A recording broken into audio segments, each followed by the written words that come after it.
The Flash is the story of a selfish asshole who goes back in time to save his mommy and ends up killing 7 billion people 5 minutes after Batman thanked him for bringing him back. Instead of fixing everything and owning up to his mistakes to grow as a character, he gives up on the world he created and doubles down at the end by saving his father instead, causing yet again more anomalies, but the movie ends so we don't have to think about it. Instead of losing his friends, or his family, or his girlfriend, or his future, he suffers no consequences for his actions. The one who does is Batman, who got actor swapped twice in the same movie as a tribute to the mismanagement of the DCU. The moral of The Flash is that you can't change the past if the consequences affect your life, but you can if they affect other people's lives because you're more important than anyone else. Letting 7 billion people die and erasing Ben Affleck from existence makes you a hero. Now that I've done a complete analysis of the plot, let's talk about the cameos.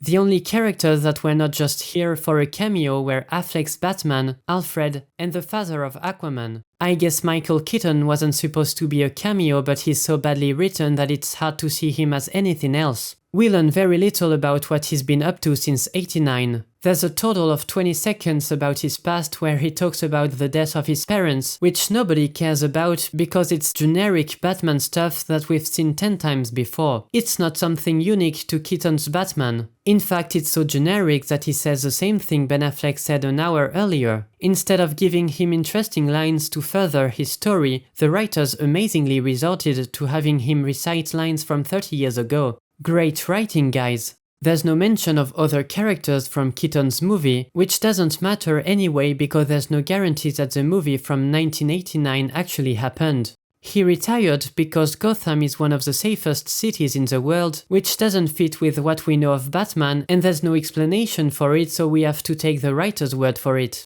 So we're not sure where we left him and what happened to him after the end of the movie. We barely know how he's been since then, but we do in fact know what's next for him. Nothing. He's dead. And so is everyone in Gotham and on Earth, because Barry didn't erase it. So much for retiring after saving one poor city. So we learned that Keaton's Batman is a loser waiting to die and a stupid idiot. It really improves Batman '89. That's just great. Let's compare it to Garfield's Spider-Man in No Way Home. We know where we left him off.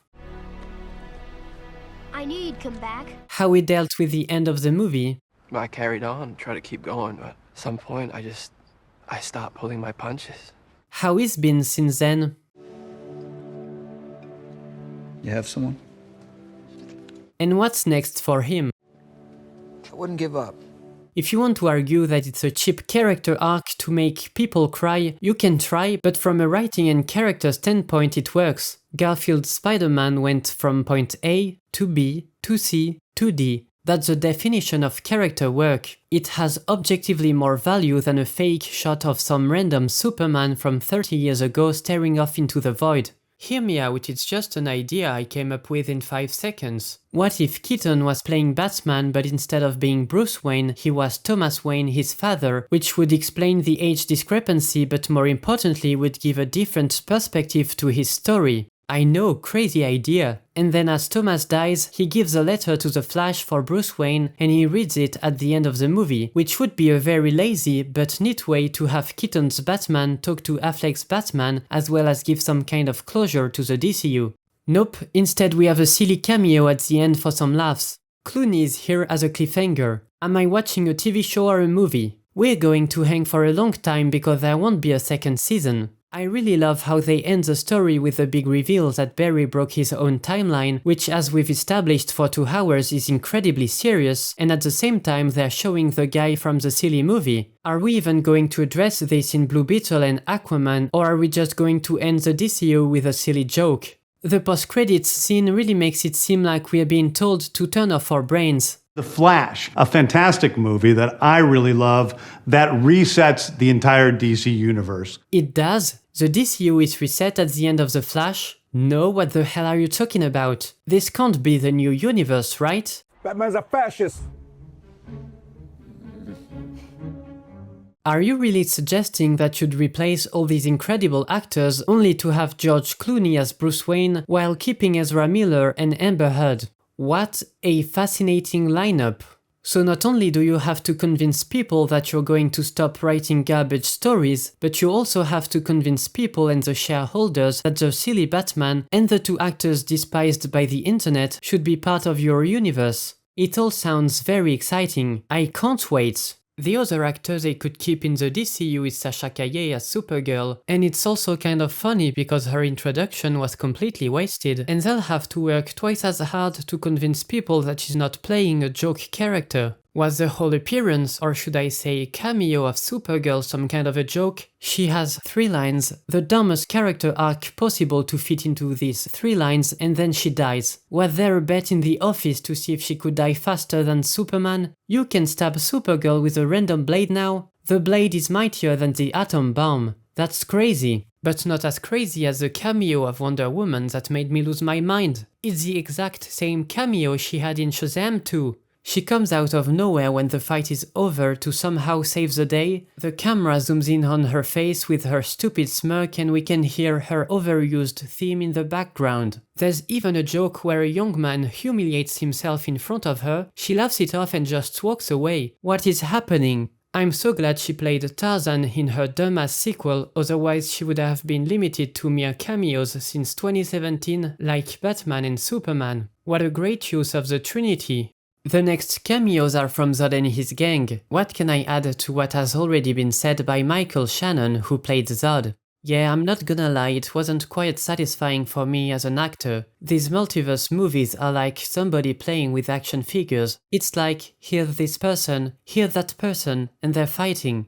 Don't worry, it's not satisfying as a viewer too. You're exactly right. Why is the Flash even fighting Zod? They've never met before, they've never talked to each other, it's just 2 random people fighting. It's not quite the in-depth character studies situation that I honestly felt Man of Steel was. I'd call it a failed attempt at a character study, but his point still stands. What makes Zod more than a generic bad guy out to destroy the world is his relationship with Superman. Zod is Superman's villain. There's no Superman, so the guy is a useless cameo. Not only is he looking for someone other than Barry, but he's an alien too. They have nothing in common. I mean, they could have made it work, but the writers don't take the time to set up anything in this movie. Even the setup between Zod and Supergirl is pretty much non-existent. Sure, Zod represents the consequences of Barry's choices on the world, but why not take this opportunity to write a crazy story instead and show some real paradoxes? Again, the story is, there's no Superman for some reason, so Zod kills everyone,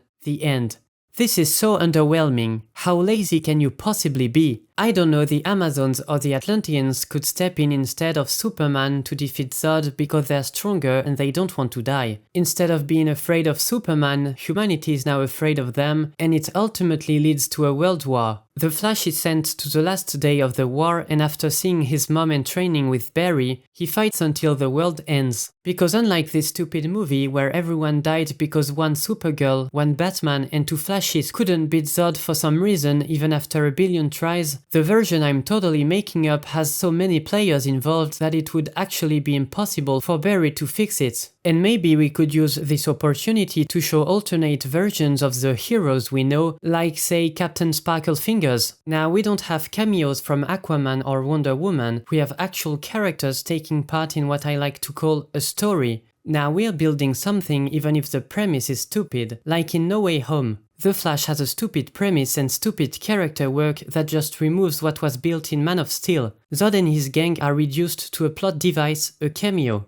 My favorite scene is the one with the fan service because it's a visual representation of bad writing, bad storytelling, bad character work, bad visuals and wasted potential colliding to form a giant pile of garbage called The Flash. Remember George Reeves, Christopher Reeve, Helen Slater, Adam West and the gang? Member Cage? Well, probably not. It's the longest cameo of the scene, like it's some kind of cool or meaningful reveal, when in reality 97.5% of people will just be left confused because it's an obscure reference that doesn't even have any relevance to the comics. They used older iterations of the characters to fool people into thinking they weren't soulless cameos because it feels more subtle than bringing back the more obvious choices. But why bother when the last 4 movies of the DCU only exist because I've already invested too much money into them? Just use the newer iterations of the characters as shameless cameos to make as much money as possible from the people who applauded when they put in an ugly fake version of Luke after shitting on him for 3 movies.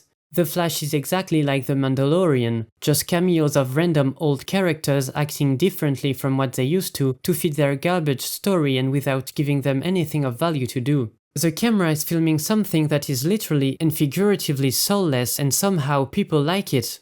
There's one last cameo in the scene with Jay Garrick and it's my favorite because it's the only one that sparked some conversation after the movie ended. There was some confusion about who was playing it. People kept telling me that I was in the new Flash movie, but I'm pretty sure I would have remembered shooting a major DC Studios film. So Teddy Sears, who was seen as Jay Garrick on the Flash TV show, isn't playing this cameo. But then he says, I mean, that looks like my likeness, which almost sounds like they used his likeness as a member berry for the fans of the TV show without actually paying the guy. Yeah, maybe it's a conspiracy theory because after all they both look like the comic book character, but it's incredibly convenient how, for once, they're so faithful to the comics. I'm sure it's just a coincidence that in the middle of all these cameos, they put one single random cosplayer. Right, I'm probably crazy. And yeah, I know some people are going to tell me that it can't be a reference to Teddy Sears, but you're wrong because you're assuming that they watched the show.